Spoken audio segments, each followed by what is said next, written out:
ఏమైనా జాగ్రత్తగా మరి ఏది జరిగినా వాళ్ళకి జోగి రమేష్ గారి కోడల్ని మేఘనాథ్ తల్లిదండ్రులు మీరు అందరు కృష్ణ అందరిని విజయలక్ష్మి గారు వాళ్ళిద్దరు తోలిపోయానికి వచ్చిన తోలిపోతుంది. అది కూడా ఎప్పుడు దాకా నువ్వు ఎప్పుడు వస్తాం మంచి జాగ్రత్త చూసుకో బయట. మళ్ళీ మీరు వచ్చే సమస్య పరిష్కారం అయ్యేంత వరకు దాన్ని చిన్న గీత పడ్డ వాళ్ళదే బాధ్యత. ఎప్పటి వరకు అంటే అనేది నేను చెప్తా. ఎప్పటి వరకు నేను వచ్చింది ఎందుకు అందరి ముందు తెలిసేటట్టు పెళ్లి చేసిన రోజులలో పంపించేసేది కదా. నా తప్పేం లేకుండా నేను నా మీద బ్లేమ్ వేసుకోను. అర్థమైందా? నా తప్పేం లేకుండా నేను బ్లేమ్ వేసుకోను. పెళ్లి చేసి 2 రాష్ట్రాలకు తెలిసేటట్టు పెళ్లి చేసి 20 రోజుల్లో పంపించారు. 20 రోజుల్లో పంపించారు.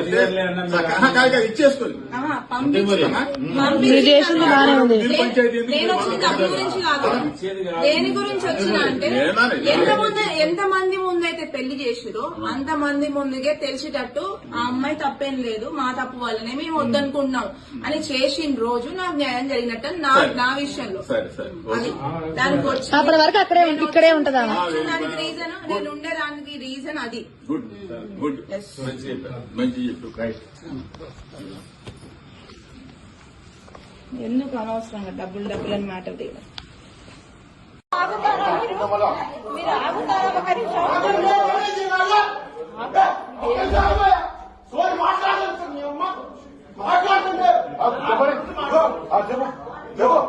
నీవే జరిగిన అన్యాయమే నేనా కానీ నీకు దెబ్బ తగిలింది.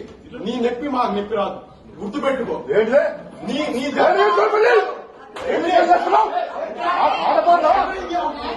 అనుకుంటా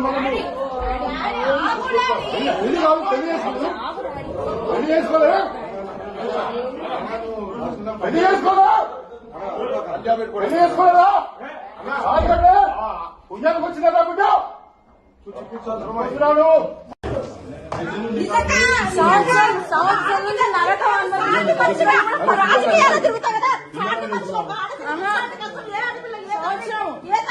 సంవత్సరం నుంచి కష్టపడుతున్నా. హాయిగా జిమ్కి వెళ్ళడం, తినడం, రావడము నాకు అయిపోయింది. చేసుకున్నా వదిలేసిన. మీకు అదే జీవితం అనుకున్నప్పుడు నన్ను ఎందుకు చేసుకోవాలి? హాయిగా నా లైఫ్ లో నేను హాయిగా ఉన్నా. డాడీ షాప్ కి వెళ్తున్నా, హాయిగా ఉన్నా. నాది హ్యాపీ లైఫ్. ఎవరు అడిగిన డబ్బులు? నీ పబ్లిసిటీ కోసం, పబ్లిసిటీ అందరూ చూపించడం కోసం, పెళ్లి చేసి చూపించడం కోసం అదే కనిపించని వాడికి తెలిసి వాళ్ళ రాజకీయం కోసం చేసి రాజకీయం కోసం తెలవడం కోసం చేసింది. వదిలిపెడతామన్న ఉద్దేశంతోనే చేస్తుంది. అదే తెలిసి విజయ్ లేదు, వీళ్ళు చంపుతారో ఏం చేస్తారో ఏదైనా కానీ సహకరించదే. నేను సహకరించదమే ఎక్కడైనా ఇప్పుడే పట్టుకున్నాను నేను. ఏం చూద్దామా ఆయన అట నువ్వు తిండి లేకట సాతాడట. ఆయన నాకు భార్య కాదు, భార్య కూడా ఇక్కడ ఉంటుంది పుణ్యానికి కదా పైకి వచ్చినట్టు. ఎంత మంది నువ్వు నూటికి ఎంత వస్తాయంట డబ్బుల కోసం వచ్చిరా మీరు? డబ్బుల కోసం రామాలా? నేను తెలుసుకున్నా అన్న అందరం ఉందాం. నీ ఎందుకు డబ్బుల కోసం అంట. ఎన్ని అన్నా భరించినా ఏం చేసినా లాస్ట్ కి ఇక్కడ నుంచి ఆషాఢం నుంచి వెళ్తుందా అని చెప్తే కాలు ఇక్కడ పెట్టుకొని ఇట్లా ఎన్ని చేసినా భరించినా అన్ని నా మనసులో ఉన్నాయి. ఇంకా ఎందుకు భరిస్తా నేను? వాడికి ఇట్లాంటి ఎన్ని పాపాలు తగిలి ఆ రోగం వచ్చింది, ఇంకేం వస్తుంది? స్వామి కాదు నేను అన్న నీకు కాదు ఎన్నోసార్లు పాపం ఆయన.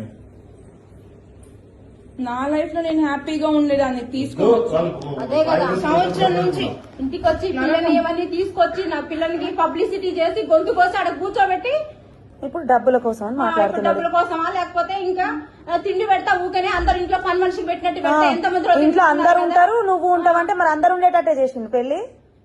ఏంది మరి తిండికి లేక పంపిస్తుంది? నా తిండికి లేక ఇక్కడికి వచ్చిందా నా బిడ్డ? ఏమన్నా అలవాటు అనుకుంటే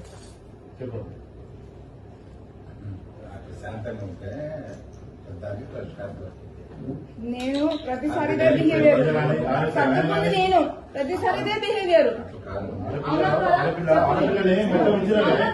మొత్తం